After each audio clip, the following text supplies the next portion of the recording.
Thank you all for joining us tonight, for braving the weather or coming on Zoom. I'm Megan Doherty. I'm the director of the Museum of the White Mountains. It's great to have you here. As we gather together, we're all on Indigenous lands. Those of us at the Museum of the White Mountains are on Indokina, which is the ancestral and present homelands of the Abenaki and Webnaki peoples. And we're grateful for their stewardship of these lands and waterways. For those of you on Zoom, we put some links in the chat where you can learn more about the Indigenous histories of your place at native-land.ca, as well as the Abenaki peoples of Northern New England through the Musée des Abenaki in Quebec.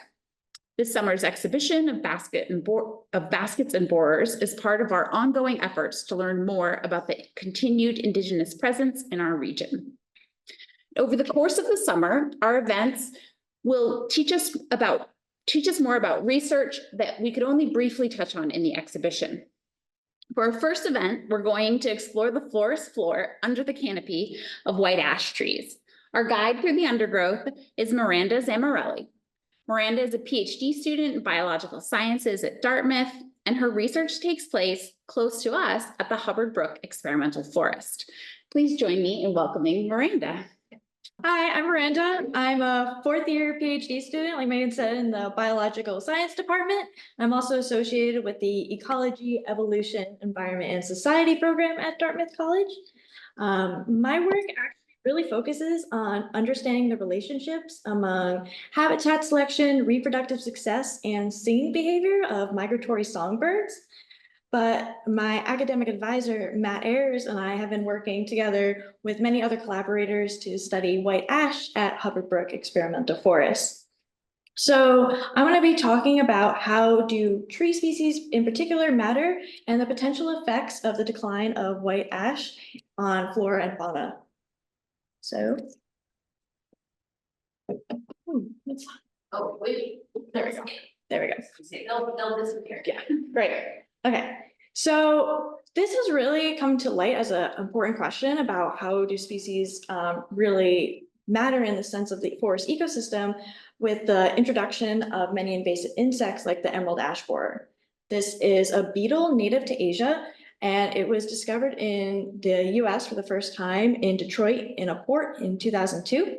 And it's now present in 35 states and 4 provinces in Canada as well.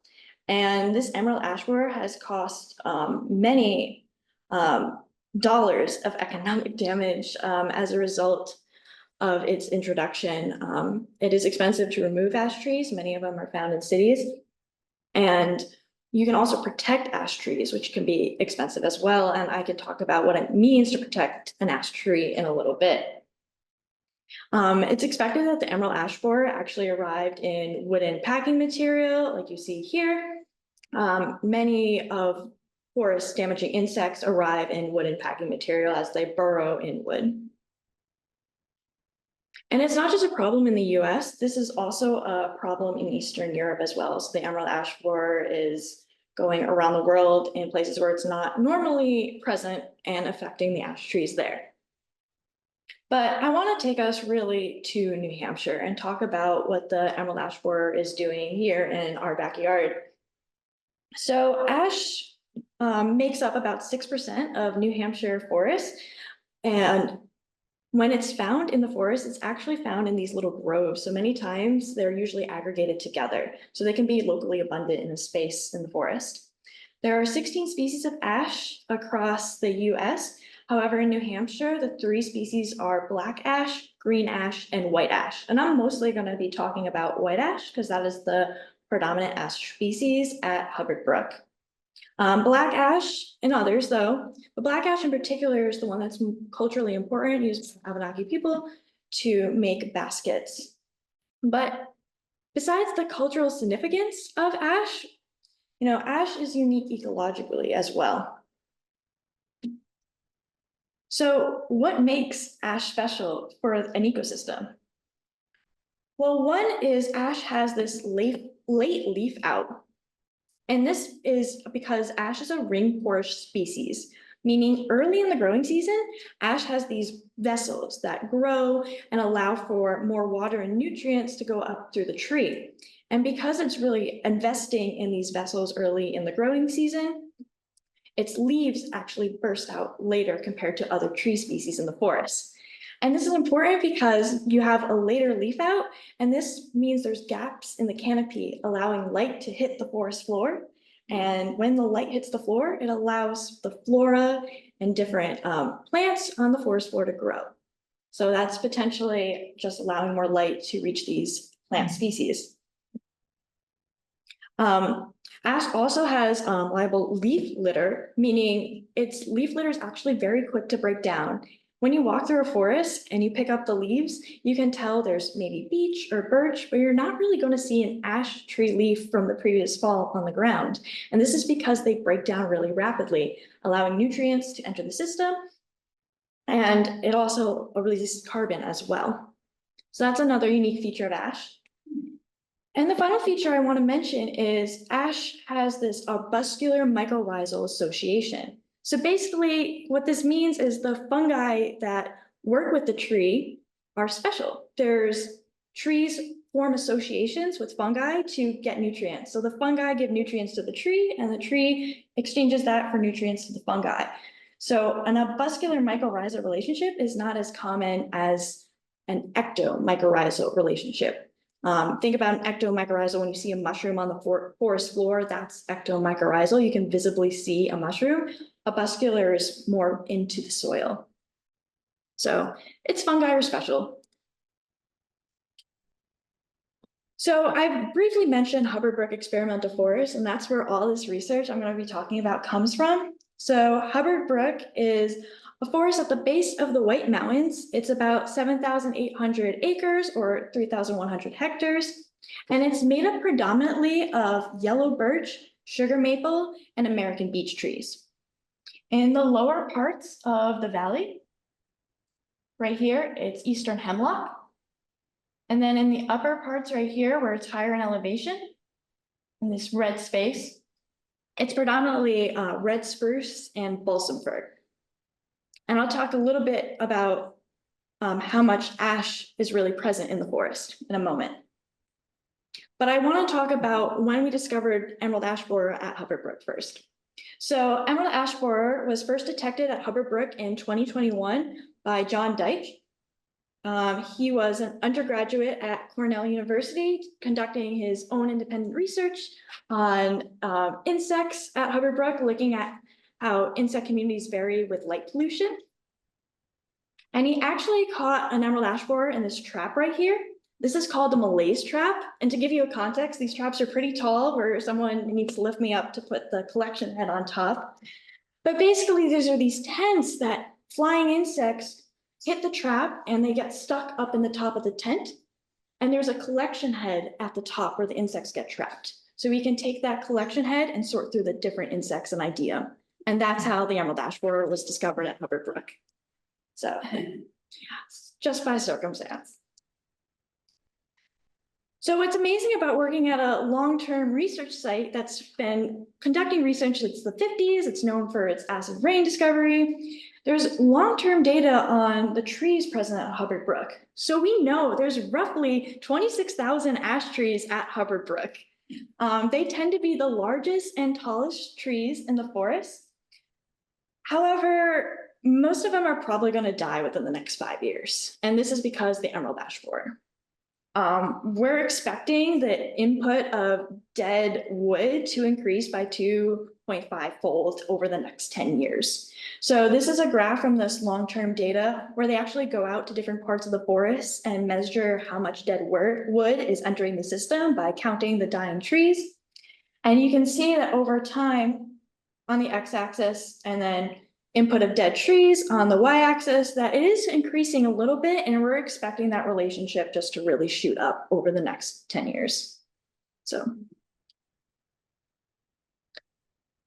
that brings me to really the 3 talking points today of what do we know about ash really before the arrival of the emerald ash borer? How are we currently studying ash at Hubbard Brook? And really what will become of ash there as well? So I'm going to first talk about what we know about ash, and most of this actually comes from Dr. Liz Studer, who was a PhD student at Dartmouth College, working with my academic advisor, Matt Ayers. And I've really had the pleasure to go out in the forest and spend a lot of time with her looking at ash trees. And so everything I'm going to be really talking about right now is work that I've done alongside of her. And I really want to give her credit for this amazing research that she's done. So for Liz's work, she developed this project, which she called the Ash Soil Heterotroph Project, or ASH, where she wanted to look at how do tree species differ from one another.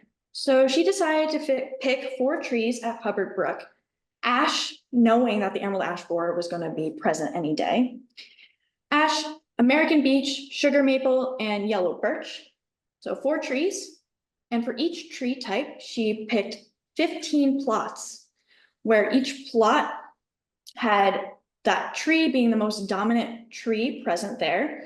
And each plot was about 10 meters in diameter or had a 5-meter radius. So it was the circular plot with that tree being the most dominant. So it's 60 plots total, 4 trees, species, 15 plots for each, 60 plots total. And she also split the plots among soil types, BH and typical soil. BH actually has greater water retention and can hold nutrients a little better. And typical soil drains really well. So water and nutrients are actually more likely to leave that soil type. So we have a couple of differences in soil that might affect how these trees are growing. And I also want to point out that these plots of trees varied in elevation. We have low elevation, mid elevation, and high elevation. So she really wanted to look at multiple factors affecting trees and their communities around them. And I just want to point out this little schematic up here that might come up again to show again that ash has, it's a little cut off, but leaf quality or liability, ash is the highest. Beech has some of the deepest litter, so the most leaves. When you go under a beech tree, you can see all the leaves on the ground. When you go under an ash tree, remember the leaves aren't really there. And sugar maple and ash are actually both arbuscular mycorrhizal or AM fungi. So they have that unique fungus relationship, while beech and birch, you're going to go under those plots and you're more likely to see mushrooms. They're ectomycorrhizal.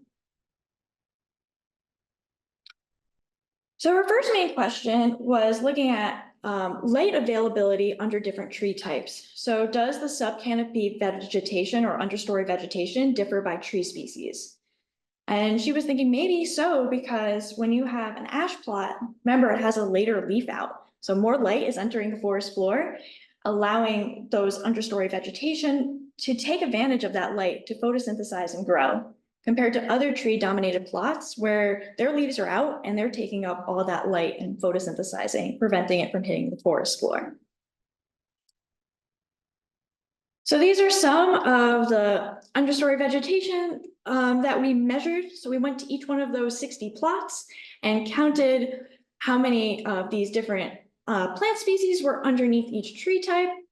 So we have a round-leaf orchid, for example, over here. These are one of my favorites, the blue bead lily. They have these lovely blue beads on top. Jack in the pulpit. These are 2 species of trillium. We got spring beauties. So there's really a lot of diversity in plant species living under these trees. And what we found was really interesting, that there are more rare taxa or rare plant species under ash, meaning these plants that weren't super common, we found in these plots. If they were found under ash. And that's what you can see here from this first graph. And even more so, they were found under ash with this BH, this nutrient holding soil. And down here you can see these 4 tree types again: white ash, American beech, yellow birch, and sugar maple. And again, there's almost a little bit more diversity in the number of plants present under ash. So that was really interesting. And I think this graphic might show it a little bit better. So here we have the 4 plant species to our left: ash, beech, birch, and sugar maple. And the darker the red square is, the more likely you're going to find that individual plant under that tree type. So you don't have to necessarily know all the plants, but you can clearly see that ash has more red squares, meaning there's a higher probability of finding these types of plants under that tree. So no, that's not true for every plant. You can see beech has 1 red square at the end, that's pin cherry. And there's some plants like partridge berry that are not common under ash. But overall, you can see that ash really matters for these understory plants, as some are almost only found under ash. Now, I want to also show this one more way, and this is called a species accumulation curve. So basically, remember we went out to these plots and measured all these plants to see what was there? Well, this graphic shows the number of plots we examined on the x-axis. That dark solid line shows you the exact numbers we measured. And on the y-axis, we have the total number of species observed. When the line gets to be dotted like this is what the model sort of predicts is still remaining. Maybe some species we missed, for example, if we increased our sample size and looked at more of these plots. So you can see for sugar maple, yellow birch, and American beech, the line sort of flattens, meaning that we probably didn't miss too much. But if you look at white ash, the line goes up a little bit more, meaning there's probably more species that we didn't even have a chance to report under ash. So we're probably even underestimating what plants are growing under ash. Now, remember how I said that light availability might be the mechanism for why there could potentially be more plant diversity under these tree types, or under ash, I should say? Well, one of the things that we did was we put hobo loggers, so these measure light availability under the different plots. And using this model, which I won't get into the nitty-gritty of that, but what it shows is that white ash, American beech, sugar maple, and yellow birch don't really differ in how much light is hitting the forest floor.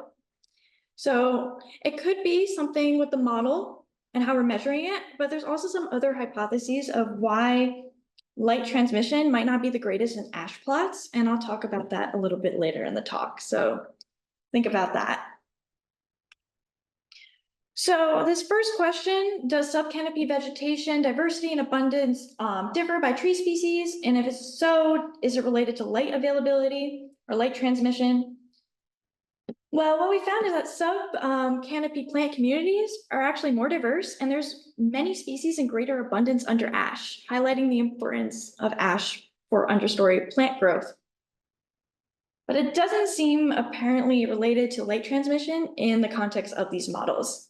So more work to be done on why ash might play a greater role. Might not be the only answer.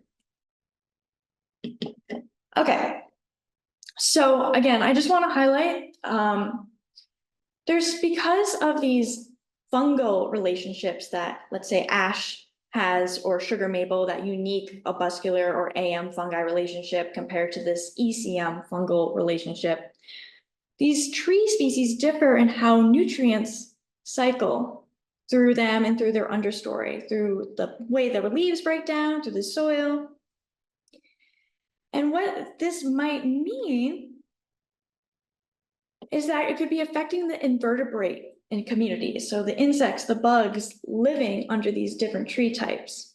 So we want to know is, how do nutrients, these breakdown of leaves entering the system, how does that affect the invertebrate communities? And I'm using the term invertebrates because we're not just looking at your stereotypical bugs, we're looking at snails and slugs, these organisms in general that live in the soil. So what's great about soil litter invertebrates is they live in the house that they can eat. So when the leaves fall down, they're living in this leaf litter, and they're also breaking down the leaf litter in the soil and eating it and gaining their nutrients from their house, right? But this might be complicated, as food quality may conflict with habitat quantity.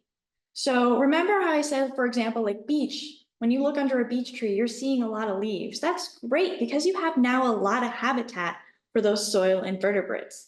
A thicker leaf litter might mean that more invertebrates can live underneath them. However, those beech leaves are taking a while to break down and may not be the most nutritious compared to something like an ash leaf that is breaking down pretty fast and has a lot of nutrients in them. So it's like, do you want a habitat with a lot of leaves, with a lot of space, or do you want a habitat with a lot of nutrients. And so there's this potential trade-off that might exist depending where you're living in the forest floor. And that can lead to some predictions about what we would expect to find under different trees. So because of the quality of leaf litter, we might expect that ash and sugar maple, which have these, again, AM fungal relationships, that because their leaf litter is so high quality, we might expect invertebrates to be of greater abundance under these two trees. Or the opposite. Leaf litter depth and mass, or the amount of habitat, might matter more. So we would expect that birch and beech that have a thicker or more thicker leaf litter understory, that might mean there's more invertebrates under those trees, right? Or another option. Maybe it's better to be sugar maple or birch, where you have this sort of medium ground where you have somewhat of a thicker leaf litter, but not the thickest, and you have good quality leaves, but not the best. You're sort of this middle ground. And on the extremes where you're ash and you have a very thin leaf litter, even though it's great quality, or if you're beech and you have a thick leaf litter, but it's low quality, it's not good food, you don't want to live in either one of those extremes. You want to be sort of somewhere in the middle. So maybe the sugar maple and birch might have the most insects, or invertebrates, I should say. So that's, some predictions that we were thinking when going out and measuring soil invertebrates in the forest. And what we found was that total abundance didn't necessarily differ from tree species, but diversity differed in an unexpected way. So remember, this is what I showed you earlier. If you look at this graph, it actually looks more like this with the curve, where the extremes are actually more ideal for these invertebrates. So some invertebrates seem to really like ash because they have high quality leaf litter, even if it's thin and there's little habitat. And other invertebrates seem to like the thick leaf litter. So they like having greater habitat quantity, even if food quality is low. So that's really interesting. And I just want to mention that leaves fall equally, so they're falling at the same rate. So you can see that, there's leaf litter biomass right here. And then there's the soil organic layer depth. So we weren't seeing like the greatest relationship comparing ash and these other tree types, in the thickness of these layers. However, there is enough of a relationship to show that, ash is decomposing faster than these other trees. And I just want to point out that looking at invertebrate abundance under different tree types is definitely complicated. So this right here is one family of flies, and this one family was the most abundant under ash. This is a collembola, or a springtail, and springtails are really important. They break down the soil, and other organisms in the soil eat them. And this family of springtails was the most abundant under beech. So that's also really interesting. Again, we're breaking it down by family of insects. It's not like this clear, everything was more abundant under ash. These are plant and root feeders. They're actually more abundant under BH soil, while your spiders and mites were more abundant under typical soil. So it seems that both tree type and soil type play a role in what makes which invertebrate more abundant. Now, this graph is called the principal components analysis. And what you need to get from this is we have basically abundance on the x-axis and feeding condition on the y-axis. And basically with certain abundances and certain feeding conditions, we have sort of clusters of different invertebrates. So for example, when there's high abundance of invertebrates, you're more likely to get the live plant and root feeders. So their feeding condition really depends on sort of these other taxonomic or functional groups around them. And this is also related to resource quality and habitat quantity. So one of the ways we measure how nutritious your habitat is through the carbon-nitrogen ratio. The more nitrogen, so the lower the ratio, means you have better quality habitat. You're having more food in your system. The higher the ratio, so the more carbon, that's not as good.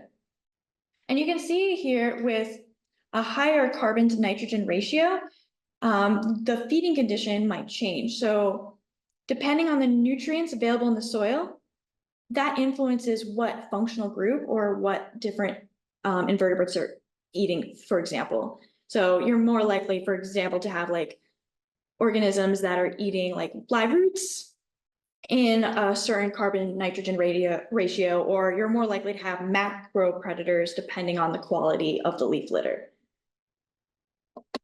So quality sort of is related to what feeding condition you belong in and where you're going.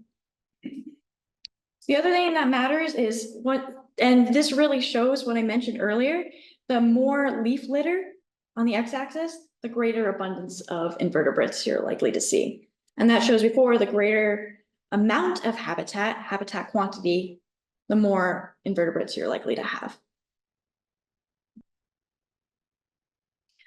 So to what extent do soil litter dwelling invertebrates differ by tree species based on the resources available to them, including food quality and habitat quantity? Well, we found that ash doesn't really have this unique invertebrate community. But instead, variation in vertebrate composition really relates to food quality and habitat quantity, with extremes on both ends being ash and birch. So there are beech. There's really this unique relationship where there's these potential trade-offs between food quality and habitat quantity. So again, it shows that maybe ash really matters in the sense that it's supporting this type of community because of its high quality leaf litter. Now, I don't want to spend too much time on this, but I do want to mention Liz's work showing that soil biogeochemistry differs between soil types and between ash and other trees. So basically, the chemical makeup of the soil will vary depending on if you're an ash tree versus not an ash tree, and whether you're in BH soil versus typical soil. So you can see in this sort of quadrat, you're ash and BH, and you're more likely to have all of these different chemical elements in your soil, as opposed to your not ash and your typical soil. There's less of a clear relationship, or you're likely to have those types of chemicals or elements in your soil. So, and this is important for nutrient cycling and how these different elements make their way through the invertebrates that are eating them, and then get all the way to the top of what's eating those invertebrates as well, for like birds, for example. And what's going back up through the trees, and what's being exchanged between the fungi. And microbes also differ based on soil type and whether or not you're an ash tree or not. So that's the other thing I want to mention, because microbes play an important role again in nitrogen and nutrient cycling. So this is more of the complex relationship where you're thinking about not just trees and plants underneath them, you're thinking about the soil they're growing in, the microbes, the invertebrates. And so there's many layers to the role that ash might play in a forest ecosystem. So I just want to once again highlight is the microbial community that plays a role in nutrient cycling. Is it influenced by tree, fungi, or soil? And the answer is yes, because microbial communities and the soil biogeochemistry under ash is actually unique. So we have this unique microbial and soil biogeochemistry under ash, these unique plants or more diverse plants growing under ash. And then finally, even though the invertebrates aren't unique under ash, they still clearly might have some clear preference for ash. Okay, so that was work all done really before we knew about the arrival of the emerald ash borer. I want to talk about what we're doing now to study ash. And that's the ash protection experiment, or APE for short. So this will ask the question, how will the elimination of white ash affect the ecosystem? And also ask other questions as well. For example, do soil determine tree species that are present, or do trees determine and shape the soil? So these are questions we can get with this experiment. So what we did, and this was in 2022, was we selected 68 plots that are 20 meters in diameter, so they are circular plots, each with 4 to 12 healthy canopy ash trees. And of these, 30 of the 68 plots were selected to be injected with emamenectin benzoate, or triage is the common name. And they need to be injected every 3 years with triage to be protected from emerald ash borer damage, or EAB. Of the 26,000 trees at Hubbard Brook, we protected 300 of them. I think 308 was the exact number, so a small fraction of them. And triage was only used in plots that were not in conjunction with other studies happening at Hubbard Brook, such as watersheds or stream flow, looking at birds. They were injected in ash plots that had other studies done to them, but hopefully this injection is not interfering with other studies happening. And injections again occurred in 2021. Just want to show you a map of the Hubbard Brook Valley and show in blue, we have the protected ash plots, in red, we have the unprotected ash plots, and yellow, we have some reference plots that are free of ash entirely. So these ash trees are really large. If you were to measure how round they are basically at breast height, you find that these ash trees on average are 55 centimeters around, so they're pretty thick. Again, they're some of the largest trees in the forest. And most of these plots are predominantly ash, and these ash trees, remember, are aggregated when they're found in the forest. So it made it easy to find some ash plots.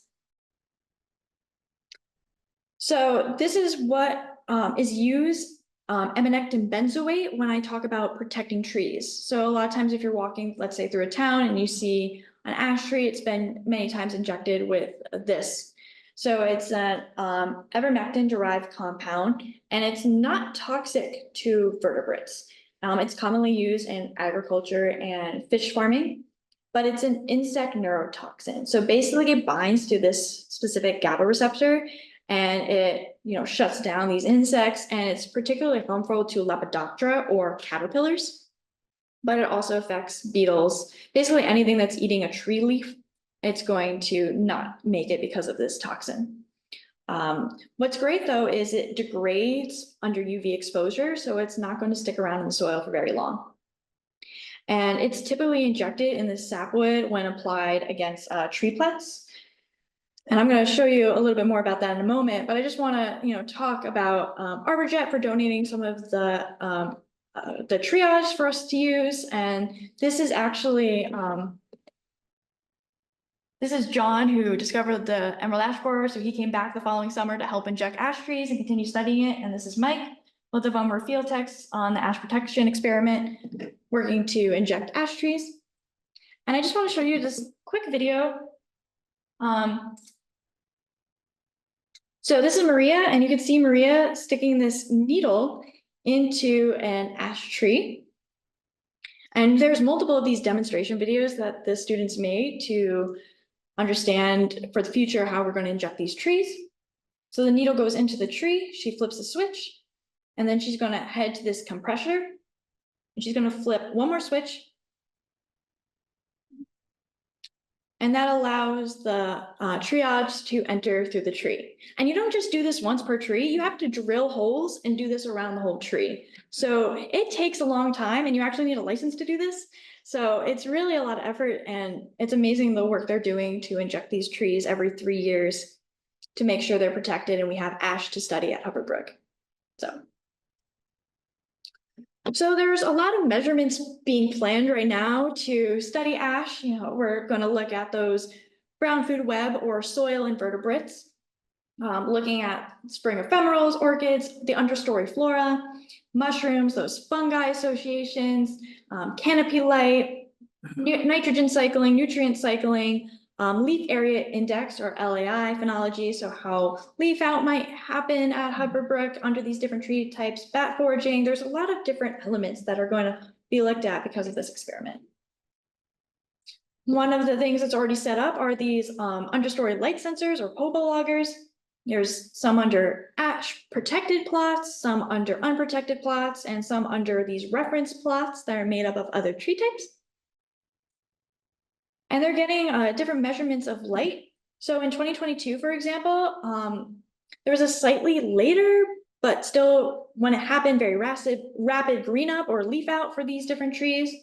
And ash dominated versus mixed hardwood, there really wasn't a significant difference after full leaf expansion in the light hitting the forest floor, which is somewhat consistent with what Liz found. And the current hypothesis that we're thinking about might be due to the very dense beech understory. So under these ash trees and other tree types, beech is really dominant saplings. They're just everywhere. Just walking through the forest, that's what you're more likely to run into. And so because you have this dominant mid canopy understory tree sapling, that might be affecting how other understory flora are getting light. So that's just one hypothesis. And there's some talk about actually removing some of the understory beech to see if that changes these results. And again, I just want to highlight some of the brown food webs. So these are invertebrates that are breaking down the leaf litter and soil to gain their nutrients, looking at the different plant species and the invertebrates under these different tree types. Ones they're protected, the ones that aren't protected, and then references that don't include ash. Okay. And finally, I want to sort of end with the future of ash at Hubbard Brook. You know, outside of this experiment, what's going to happen to the other trees that aren't the 300 lucky ones that were injected? So the big question I think we get asked often is, will ash replace itself? Will it just come back? Well, you know, seed masting happens every 2 to 3 years, but the seed bank is pretty short-lived. Ash trees both have male and female trees, so you need 2 trees to reproduce rather than just one. And pollen disperses at about a 50-meter or approximately 46-meter radius. And I think this is a big one that I want to emphasize. The minimum age that these ash trees need to be to reproduce is about 20 years old. So they need to be about 10 centimeters in diameter. So they have to be a little older. There's maybe the possibility of cutting stumps to create these sprouts of ash trees, but when that's been done before, it's had a low probability of survival. So knowing what we know from other places that have already really lost their ash, like Michigan and Ohio, we can see that, you know, regeneration is short-lived. So there might be a burst of young ash trees that come, like you can see here in 2019, but they shortly become susceptible to the emerald ash borer once again. Once the ash tree is about 3 to 4 centimeters thick, the emerald ash borer can just take it over. And again, they need to be about 10 centimeters or 20 years old to reproduce. So they might pop up, but they're not reproducing. So it's kind of bleak. This is just another graph showing similar mortality estimates. So again, you know, in 2019, you have this reemergence of young trees, and you can see some of them maybe making it a little farther, but these older trees, these thicker ones, aren't really going to do well. So, will ash replace itself? The real answer is no. It's not going to look good for ash. But what will replace ash? You know, the winners might be plants like hobblebush and beech because it grows really fast and well, moose maple, sugar maple. As a result of the loss of ash, we expect that spring ephemerals, that arbuscular mycorrhizal fungi, young ash aren't going to do well. They're not going to, you know, reproduce as much or have a chance because of the loss of ash. What will replace ash really depends on elevation and soil type as well, though. So here we have yellow birch, sugar maple, and American beech. Yellow birch does well across low and high elevations pretty much, although it definitely does better at lower elevations. And it seems to prefer BH soil. Sugar maple also prefers BH soil and does better at lower elevations. And American beech definitely does better at low elevations and prefers that BHS soil. And hobblebush loves higher elevations and seems to do the best with BH soil as well. So you can see that depending on where you are in the forest and where ash is lost, depending on the elevation and the soil type, that might influence what comes in to replace it. So. And I'd like to end with talking about one of my favorite subjects, birds. So in 2021, I went out into the forest and I put up 10 passive acoustic recording units in ash plots and 10 passive acoustic recording units in birch plots. And these are the plots that Liz was using to study ash trees and other tree species. And so these passive acoustic recording units, these little gray boxes you see on the trees, they're called Swift units, and they're developed by the Cornell Lab of Ornithology. And they record between 5 a.m. and 8 a.m. every morning, and again at night from 7:30 to 8:30 p.m. So we're getting 4 hours of recordings every day from these. And they ran in 2021 and 2022. And the goal is to see, or rather hear, what the forest sounds like while ash is present. And to put these recorders back up in a few years when ash is not as common anymore, and to see what the forest sounds like now. And, one of the things, this is, more speculative, but one of the predictions is we're going to see an increase in woodpecker numbers. So to the left, we have a pileated woodpecker, and to the right, we have a yellow-bellied sapsucker. We expect potentially these numbers to increase.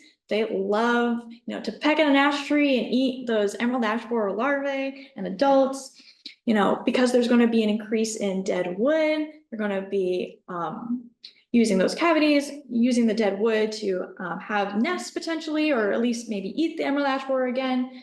So that's sort of one relationship we might expect, is an increase in the number of woodpeckers. Down here is the ovenbird in the bottom. And the ovenbird is my focal study species for a lot of my dissertation work. And the reason I'm including in this talk is the ovenbird is a warbler, a migratory warbler that actually eats insects from the ground rather than picking off insects from leaves like many other birds do.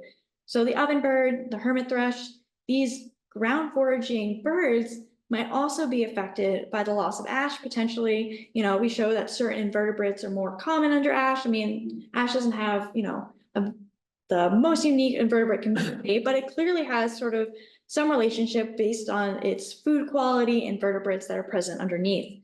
So thinking about these birds that are eating insects off the soil and eating other soil invertebrates as well.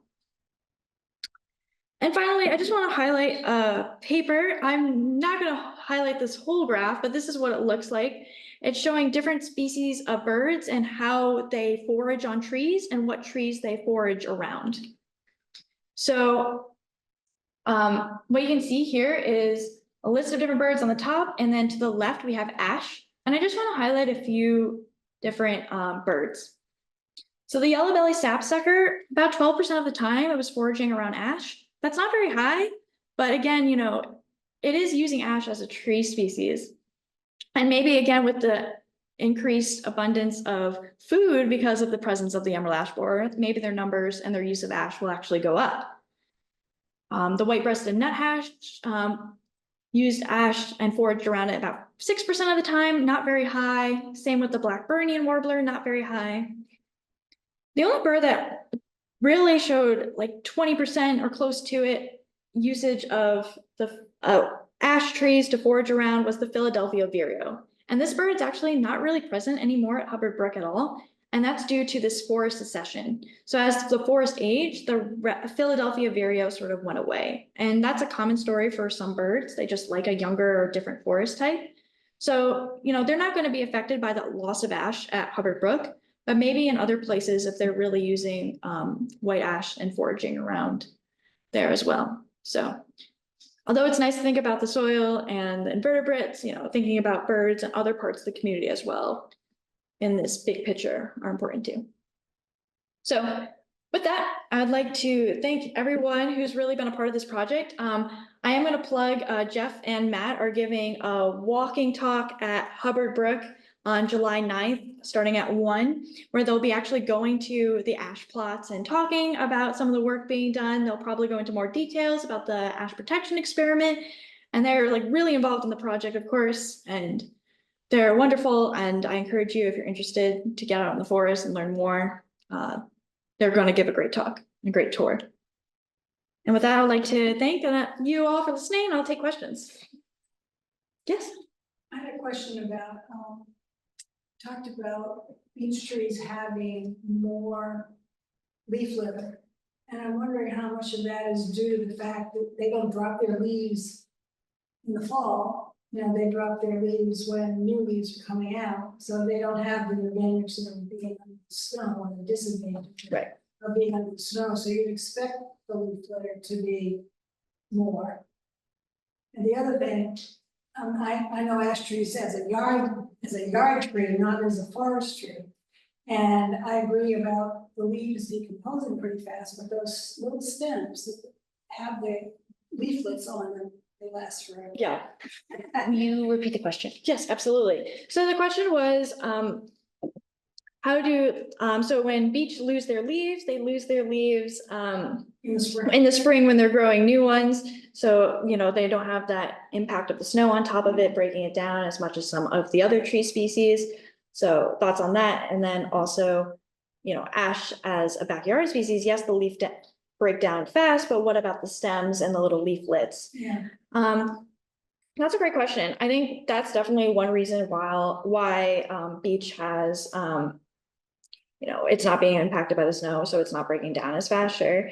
And I also think just in general, like the nutrients and the way it breaks down also slows it down. And it's top of that, sort of the way it senesces as a tree. So there's a couple different factors, but definitely the winter aspect and when it loses its leaves, of course, plays a role. With regards to leaflets, you know, I think when trees lose their leaves, those larger leaves are the ones that have the most nutritional impact, sure. But why the stems, you know, they're thicker, there's just a different makeup, and I think that's why they probably take longer to break down. But exact nutrient content of those different parts of the tree, I'm not entirely sure. One of the things at Hubbard Brook, though, I do want to mention is we have these leaf litter baskets. So when the trees lose their leaves, we actually collect the leaves and someone goes and puts the leaves in different piles and measures the nutrient content of these different leaves. And it's not just leaves, it's also like if seeds fall in, how many seeds were lost that year, and different stems as well. So there's definitely a way to tackle that question. Go ahead, Barbara. So you said that they'll be replaced by sugar maples. Don't they have issues as well? Yeah, they have a lot of issues. I think So that's, the question was about Oh, whether sugar, you know, if sugar maples are gonna replace them, but what about the issues that sugar maples are having? yeah, so sugar maple has its issues as well. I think, you know, it's one of the 3 dominant tree species now at Hubbard Brook, and so I think that's part of the reason it's expected to potentially replace itself. One of the reasons sugar maple has a lot of issues is because of acid rain. They actually really like calcium, and acid rain reduces calcium. So at Hubbard Brook, one of the things that they've done was add calcium to one of the watersheds, and they saw this rejuvenation of sugar maple as a result of that. So potentially over time, you know, if as acid rain, you know, the effects of it and the legacy of it will continue on, but maybe even longer down the road, we might see this spark back up of sugar maple, especially if there's space for it because of the loss of ash. But it definitely has its issues. It's not necessarily the most likely to reproduce there. So I think I'll ask you one of the questions from the chat, and then there's 2 that are essentially, yeah, the same question. So the first is, one of the folks came in a little late and didn't hear, and I think there's always more room for explanation around the soil type. So what is the BH signify in this when you're talking about soil types? Absolutely. So BH soil doesn't drain as well, meaning that water and nutrients are more likely to be held in that soil type. So it's actually a more nutrient rich soil. Typically, that's what it's thought of as. While typical soil, it drains really well. So the nutrients and water are more likely to flow through. So that's why I think, you know, we see ash BH, that sort of relationship in, you know, more invertebrates, potentially more a different soil biogeochemistry, different plants. Yeah, so then there are 2 questions about the same thing. So if the we're just gonna say triage, because I'm not gonna get the scientific, you know, the full name correct. If it is particularly effective against Lepidoptera, what are the implications for other caterpillars and members of that? Yeah, that is a great question. So one thing is the number of trees that were injected are small, 300 out of 26,000. So I think, yes, the effects were thought of course, for this experiment. And again, any insect, especially a caterpillar that's going to eat those leaves or use the tree is not going to make it. But there are so many other trees in the forest and many other ash trees that can make use, that those insects can make use of. We are doing extensive Lepidoptera measurements at Hubbard Brook as well. So there's really great light trapping, bucket trapping that takes place to really see, and that might happen even near those plots as well, to see what the invertebrate community is looking like. That might be breaking through the trees. So it's definitely was thought of and is still being considered, but overall, it's it's a small fraction for a greater study that's looking at, how the effects of ash and the declines, or when it stays, how that will differ from areas where it declines. Thanks. I'm gonna take my privilege of being up here with you to ask a question. I was wondering about, and maybe this is a kind of design question about Liz's work.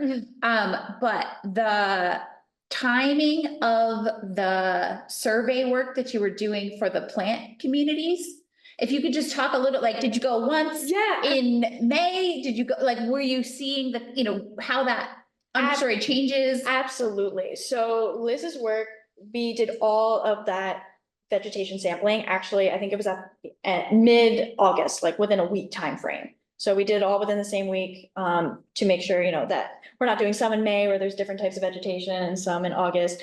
One type of vegetation or some of the earlier spring ephemerals will definitely miss. I think that's what some of those graphs really account for. For example, yellow trout lily is one, and those are very abundant in the forest. So there's some sort of speculation that they might be found under many of those plots, but we can't say, for sure.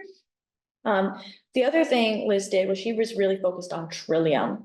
And so she found that trillium was more common under ash trees. So even though we surveyed all vegetation, she would go out and count trillium in May and in June as well, and see how many trillium were there, what stage of reproduction they were at. So were they producing seeds? It takes 7 years for a trillium to produce seeds, which is just incredible. So she was doing those types of measurements on a particular understory plant, but we did the broader work in a week time frame. Okay, thanks. Yeah, it's just helpful to know, as I think about like how the forest changes over the course from spring through late summer, you get a very different plant community. Absolutely. And same with invertebrate communities too. We did the invertebrate measurements in May, June, and July, like all within, again, a similar week or so time frame. So we can see how, seasonal changes could affect those invertebrate communities as well. So interesting. Thanks.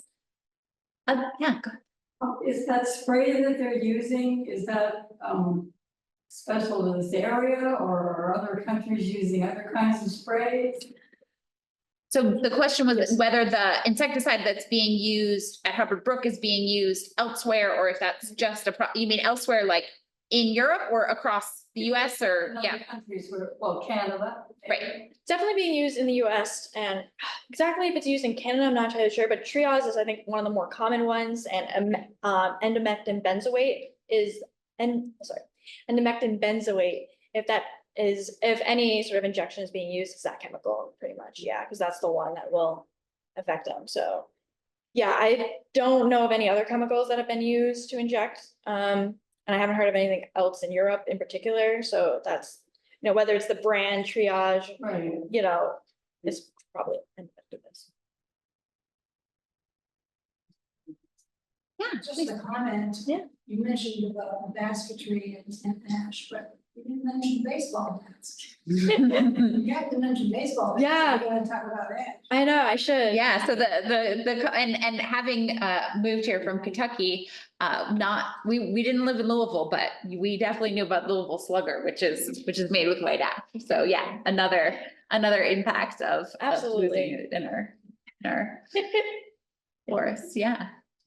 I'm kind of curious because my background is in investment management, numbers and things like that. And as I look at the number of factors you're trying to put together here and reach conclusions, I'm just kind of wondering about the probability statistics that you could reach something that you get really firm about, that is unique, that could lead to helping the problem. And so, and I also hadn't gone through the exhibit where you're talking about the lawsuits, et cetera.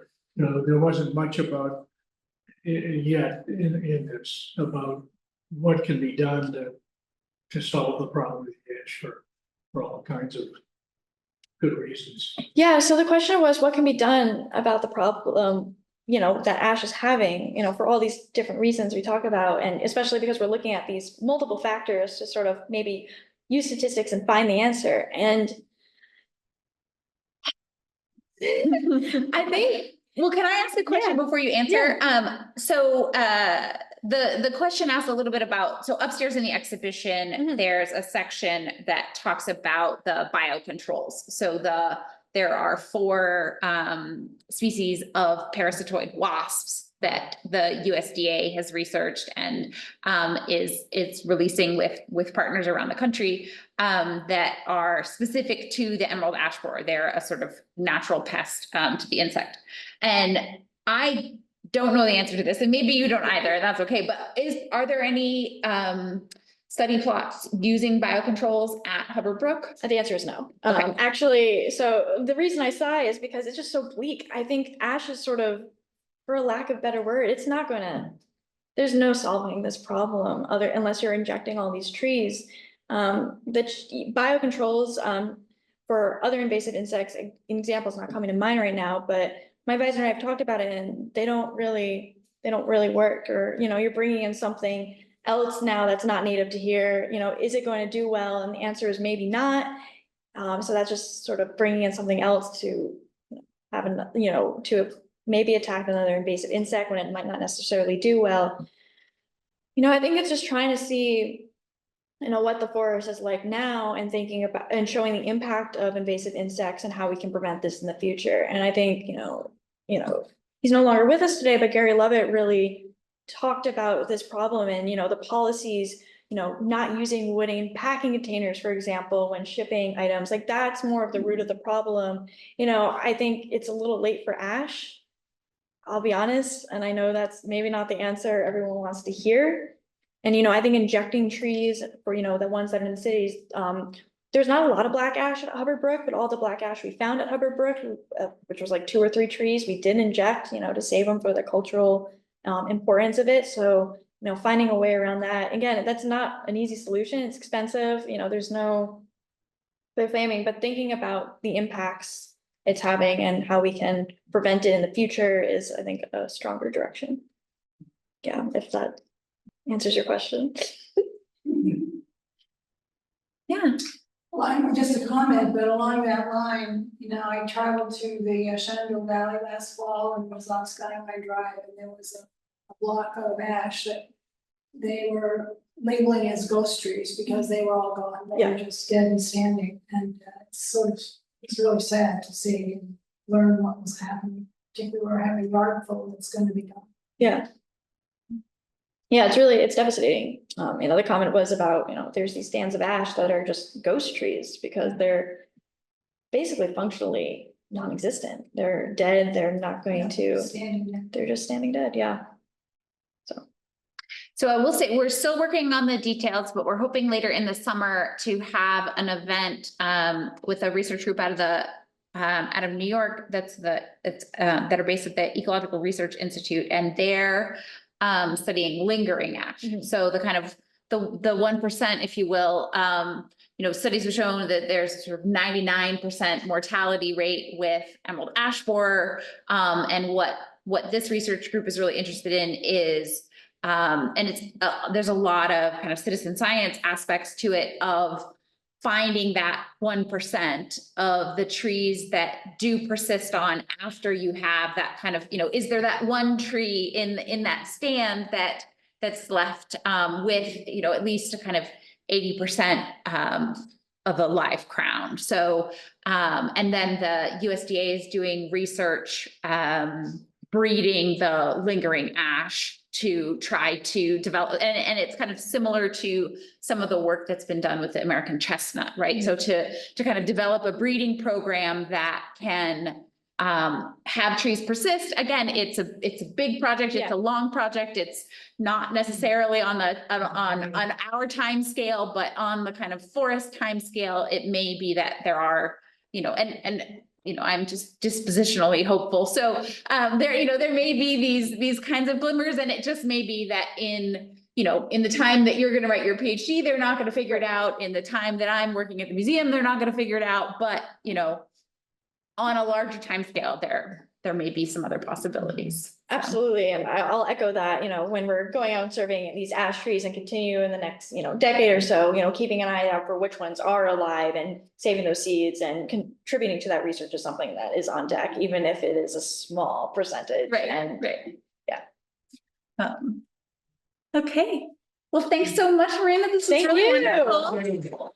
And this event tonight would not be possible without the support of our donors and members. So thank you to those of you with us today who are members of the museum. If you aren't already, I'd encourage you to join us and support the work that we're doing here.